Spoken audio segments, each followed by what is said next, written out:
செம்பருத்திப்பூவை போல ஸ்நேகமான வாய்மொழி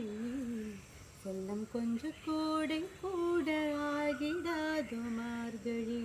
பால் நிலாவும் கையிலே சோறாகி போகுதே